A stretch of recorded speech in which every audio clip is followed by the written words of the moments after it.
اعوذ باللہ من الشیطان الرجیم بسم اللہ الرحمن الرحیم مثل الذین، مثال ان لوگوں کی، ینفقون جو خرچ کرتے ہیں، اموالہم اپنے مال، فی سبیل اللہ اللہ کی راہ میں، کمثل حبۃ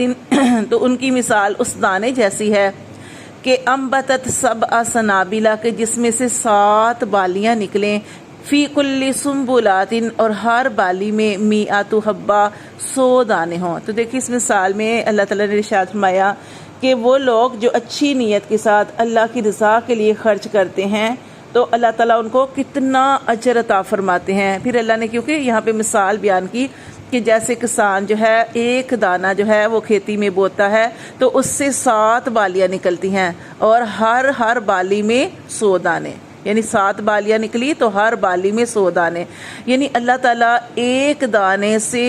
700 گنا تک بڑھا دیتے ہیں۔ تو اللہ فرماتے ہیں کہ جیسے ہی تم بھی اللہ کی رضا کے لیے مال خرچ کرتے ہو تو اگر تم 1 روپیہ اللہ کی راہ میں خرچ کرتے ہو تو اللہ تمہیں اس کو 700 گنا کے برابر اجر عطا فرماتے ہیں۔ پھر اللہ تعالیٰ نے فرمایا کہ واللہ یضاعف، اور اللہ چاہے تو اور بڑھا چڑھا کر دے، لمن یشاء جسے چاہے، کہ اللہ نے قید نہیں لگائی کہ اب تم نے جو خرچ کیا تمہیں 700 گنا اجر ملے گا، بلکہ اللہ تعالیٰ نے فرمایا کہ اللہ جسے چاہے اس سے بھی زیادہ اجر دے، کیونکہ واللہ واسع علیم، اللہ تعالیٰ کشادگی والے ہیں اور خوب جاننے والے ہیں کہ اللہ تبارک و تعالیٰ اور زیادہ اجر و ثواب عطا فرما دیں۔ جیسے کہ ایک حدیث ہے جس میں آپ صلی اللہ علیہ وآلہ وسلم نے ارشاد فرمایا کہ جب کوئی انسان اللہ کی رضا کے لیے، خالص اللہ کے لیے ایک کھجور بھی اللہ کی راہ میں صدقہ کرتا ہے اچھی نیت کے ساتھ، تو اللہ تبارک و تعالیٰ اسے احد پہاڑ کے برابر ثواب عطا فرماتے ہیں۔ تو سبحان اللہ، اللہ تعالیٰ کتنی کشادگی والے ہیں، اللہ تعالیٰ کتنا، اور اللہ نے فرمایا کہ واللہ واسع علیم، کہ اللہ کشادگی والے بھی ہیں اور اللہ تعالیٰ تمہاری نیتوں کو خوب جاننے والے ہیں، کیونکہ اجر ملتا ہے نیت کے مطابق، کیونکہ وہ حدیث ہے نا کہ انما الاعمال بالنیات، کہ اعمال کا دار و مدار نیتوں پر ہے، جیسی کسی کی نیت ہوگی اس حساب سے اجر و ثواب دیا جائے گا۔ آگے اللہ تعالیٰ فرماتے ہیں کہ الذین ینفقون اموالہم فی سبیل اللہ، اور جو لوگ اپنا مال اللہ تعالیٰ کی راہ میں خرچ کرتے ہیں، ثم لا یتبعون، ثم پھر لا یتبعون نہیں وہ پیچھے لگاتے، ما انفقوا جو انہوں نے خرچ کیا، منا احسان جتلا کر، ولا اذلہ اور نہ ہی باتوں کی تکلیف دے کر، لہم اجرہم عند ربہم ان کے لیے اجر ہے ان کے رب کے پاس، ولا خوف علیہم نہ خوف ہوگا انہیں، ولا ہم یحزنون اور نہ ہی وہ غمگین ہوں گے۔ تو اس آیت میں اللہ تعالیٰ نے ارشاد فرمایا کہ جو لوگ اللہ کے لیے اپنے مال کو خرچ کرتے ہیں اور خرچ کرنے کے بعد احسان نہیں جتلاتے، ٹھیک ہے، احسان نہیں جتلاتے، اور اگر کسی کے ساتھ بلائی کی، اچھا سلوک کیا، اپنا مال لگا دیا تو کسی کو باتوں کی تکلیف نہیں دیتے، تو اللہ فرماتے ہیں ایسے لوگوں کا اجر ان کے رب کے پاس ہے کہ قیامت والے دن جب سارے خوف زدہ ہوں گے تو نہ ان پر خوف ہوگا اور نہ ہی یہ غمگین ہوں گے اور نہ ہی یہ اداس ہوں گے۔ پھر اللہ تعالیٰ نے فرمایا کہ قول معروف،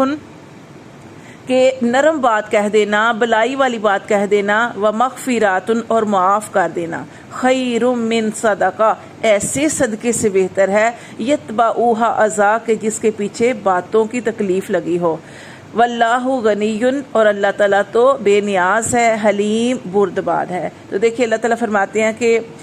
نرم بات کہہ دینا اور معاف کر دینا، کہ آپ جو ہیں سائل کے ساتھ نرمی والی بات کریں، اور اگر وہ سائل جو ہے آپ کے ساتھ کوئی ایسے الفاظ نازیبا کلمات کہہ دیتا ہے تو آپ اسے معاف کر دیں۔ اللہ فرماتے ہیں کہ نرم بات کہہ دینا اور اسے معاف کر دینا بہتر ہے ایسے صدقے سے کہ جس کے پیچھے باتوں کی تکلیف لگی ہو، یعنی آپ نے صدقہ تو دیا لیکن اسے اتنی باتیں کی، اس کے اوپر طرح طرح کی باتیں کی، اسے تکلیف دی، اذیت دی، تو اللہ فرماتے ہیں ایسے صدقے سے بہتر ہے کہ تم نرم بات کہہ دو اور معاف کر دو، واللہ غنی حلیم، اللہ تو غنی ہے اور اللہ بردبار ہے۔ آگے اللہ تعالیٰ نے ارشاد فرمایا یا ایھا الذین آمنو، اے وہ لوگو جو ایمان لائے ہو، لا تبطلوا تبخلوا، نہ تم ضائع کرو صدقاتکم، اپنے صدقات کو، بالمنی، احسان جتلا کر، والعزا، اور باتوں کی تکلیف دے کر۔ تو دیکھیے اس آیت میں بھی اللہ تعالیٰ نے ارشاد فرمایا کہ اے ایمان والو،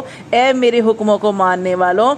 نہ تم ضائع کرو اپنے صدقات کو کہ احسان جتلا کر اور باتوں کی تکلیف دے کر، کہ اگر آپ نے کسی کے ساتھ اچھا سلوک کر لیا یا مال خرچ کر دیا کسی کے اوپر، کسی طرح بھی کسی کی مدد کی، تو اب آپ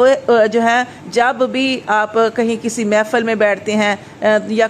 کہیں اس کے سامنے ہوتے ہیں تو آپ اسے جو ہے احسان جتلاتے رہتے ہیں اور باتوں کی تکلیف دیتے رہتے ہیں۔ تو نبی صلی اللہ علیہ وسلم نے اس کے بارے میں ایک حدیث ارشاد فرمائی کہ 3 قسم کے لوگوں سے اللہ تعالیٰ قیامت کے دن نہ بات چیت کرے گا، نہ ان پر اپنی نظر رحمت کرے گا، اور نہ ہی انہیں پاک کرے گا۔ ان میں سے جو پہلا ہے وہ احسان جتلانے والا، ٹھیک ہے، کسی کے ساتھ بلائی تو کر دی لیکن اب اسے آپ بار بار احسان جتلاتے ہیں کہ میں نے ہی تمہارے ساتھ ایسا کیا، میں نے ہی تمہاری مدد کی، یا میں نے ہی تمہیں اس مشکل سے نکالا۔ دیکھیں کوئی مشکل سے نہیں نکال سکتا، کوئی پریشانی کو اور کوئی مال کو بھی کسی کے اوپر خرچ نہیں کر سکتا۔ یہ جتنی بھی نیکیاں ہوتی ہیں، یہ ساری نیکیاں کرنے کی توفیق تو ہمیں اللہ تعالیٰ عطا فرماتے ہیں،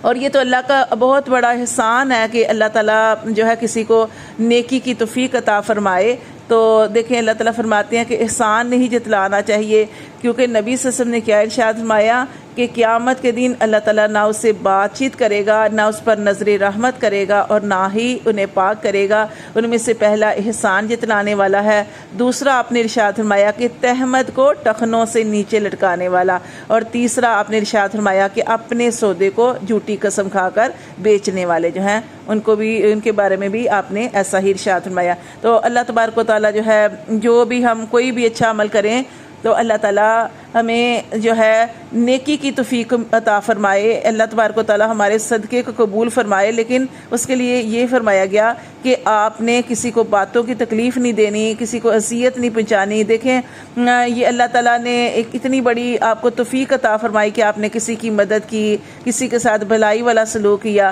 تو اگر آپ اچھی نیت کے ساتھ کریں گے تو اللہ تبارک و تعالیٰ آپ کو اس کا ڈھیروں ڈھیر اجر و ثواب عطا فرمائیں گے۔ جیسے ہم نے پڑھا نا کہ اللہ چاہے تو ایک نیکی کا ثواب 700 گنا دے دے، اور پھر اللہ چاہے تو اس سے بھی زیادہ اجر و ثواب دے دے، لیکن جب آپ احسان جتلاتے ہیں، باتوں کی تکلیف دیتے ہیں، تو پھر کیا ہوتا ہے، وہ سارے کا سارا وہ ضائع ہو جاتا ہے، آپ کی نیکیاں ضائع ہو جاتی ہیں۔ دیکھیں آگے اللہ تعالیٰ نے ارشاد فرمایا کالذی، مانند اس شخص کی، ینفق جو خرچ کرتا ہے، مالہ اپنا مال، ریا الناسی لوگوں کے دکھلاوے کے لیے۔ ریاکار کی یہاں پہ مثال دی گئی ہے کہ مانند اس شخص کی جو اپنا مال خرچ کرتا ہے لیکن کس لیے، ریا الناسی لوگوں کے دکھلاوے کے لیے، ولا یؤمن باللہ اور وہ اللہ پر ایمان نہیں رکھتا، والیوم الاخر اور آخرت کے دن پر ایمان نہیں رکھتا، فمثلہ تو اس کی مثال ایسی ہے، ریاکار کی مثال ایسی ہے کہ کمثل صفوان، کہ جیسے ایک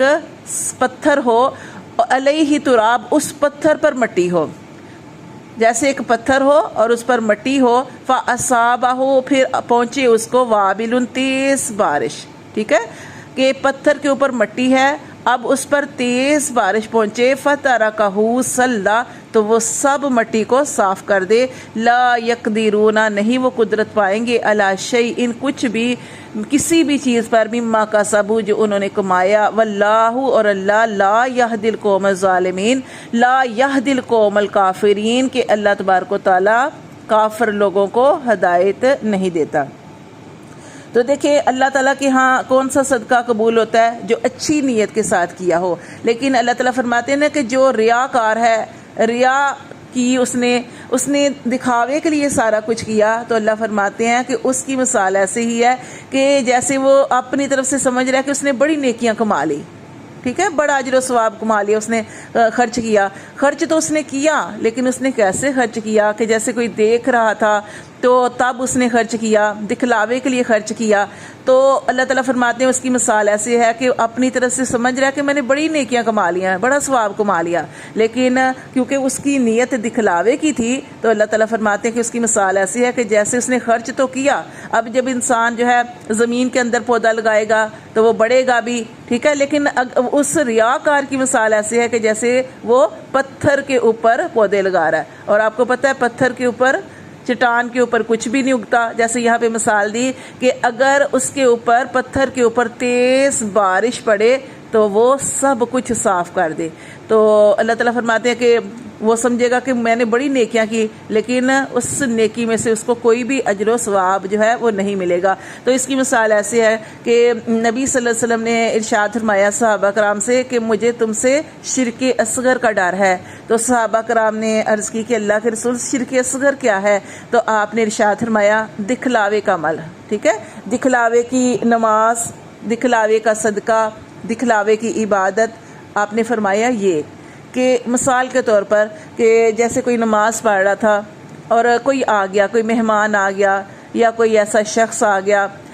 کہ آپ نے اپنی نماز جو تھی وہ اچھے طریقے سے پڑھنی شروع کر دی، ویسے آپ اس طریقے سے نماز نہیں پڑھتے، لیکن جیسے ہی کوئی آیا تو اس نے آپ کو دیکھا نماز پڑھتے تو آپ نے اچھے طریقے سے نماز جو ہے وہ پڑھنی شروع کر دی، تو آپ نے چونکہ اس کو دکھلانے کے لیے نماز پڑھی تو وہ نماز جو ہے وہ ریاکاری کی نظر ہو جائے گی۔ اسی طرح آپ نے فرمایا کہ کوئی دیکھ رہا تھا تو آپ نے صرف اپنے آپ کو اچھا ثابت کرنے کے لیے وہ اس کے سامنے صدقہ کر دیا۔ تو اصل چیز کیا ہے کہ انسان کی نیت ہے، جیسی نیت ہوگی ویسا اجر و ثواب ملے گا۔ اگر آپ نے ریا کے لیے، دکھلاوے کے لیے عمل کیا پھر آپ کو کوئی بھی اجر و ثواب نہیں ملے گا۔ نبی صلی اللہ علیہ وآلہ وسلم نے ایک بڑی پیاری حدیث ارشاد فرمائی جس میں آپ صلی اللہ علیہ وسلم نے ارشاد فرمایا کہ 3 قسم کے لوگوں کا معاملہ جب اللہ کے ہاں پیش کیا جائے گا، اور تینوں دیکھیں، ایک عالم ہے، ایک سخی ہے اور ایک شہید۔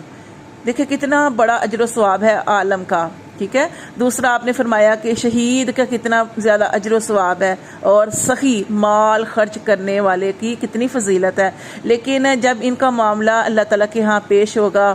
تو یہ کہیں گے کہ اللہ، جیسے وہ عالم کہے گا کہ اللہ میں نے تو اتنا دین سکھا دیا، یہ کیا وہ کیا،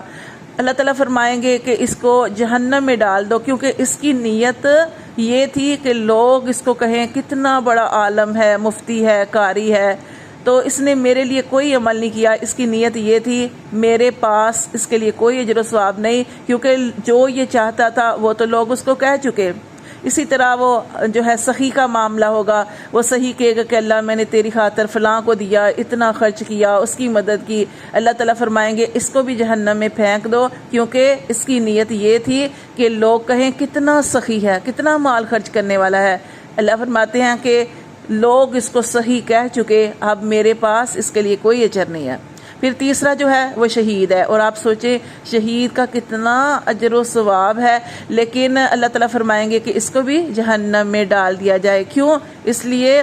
کہ اس کی بھی یہ نیت تھی کہ لوگ کہیں کتنا بہادر ہے، تو اس کی یہ نیت تھی، اس کی وجہ سے اس کو بھی جہنم میں ڈال دیا جائے۔ تو دیکھیں اللہ تعالیٰ معاف کرے کہ نیکیاں تو انسان کرتا ہے، لیکن ہمیں اللہ تبارک و تعالیٰ اپنی نیکیوں کو سنبھال کر رکھنے کی توفیق عطا فرمائے، اور اللہ تبارک و تعالیٰ ہمیں قبول فرمائے، اور اللہ تبارک و تعالیٰ ہمیں ریا کے عمل کرنے سے محفوظ فرمائے۔ کیونکہ دیکھیں ابھی جو میں نے حدیث آپ کو بتائی کہ جو عالم سخی شہید کے بارے میں کہ کتنے زیادہ اجر و ثواب ہے، لیکن کیا ہوا کہ اللہ تبارک و تعالیٰ نے ان کے سارے عمل کو ضائع کر دیا کیونکہ ان کی نیت ٹھیک نہیں تھی۔ دیکھیں اللہ تعالیٰ قرآن مجید میں ارشاد فرماتے ہیں نا کہ اللہ کسی پر ظلم نہیں کرتا، تو کیا دیکھیں اللہ نے ان پر ظلم کیا؟ یہ عالم پر، سخی پر، شہید پر اللہ نے ظلم کیا؟ نہیں، کیونکہ ان لوگوں کی نیت ٹھیک نہیں تھی۔ اگر ان کی نیت اچھی ہوتی تو اللہ تبارک و تعالیٰ ان کو ڈھیروں ڈھیر اجر و ثواب عطا فرماتا۔ تو اللہ تعالیٰ ہم سب کو جو بھی ہم عمل کریں چھوٹا بڑا، تو ہمیں اچھی نیت کے ساتھ، اخلاص کے ساتھ اللہ کی رضا کے لیے اللہ تعالیٰ ہمیں کرنے کی توفیق عطا فرمائے، اور اللہ تبارک و تعالیٰ ہم سب کو قبول فرمائے۔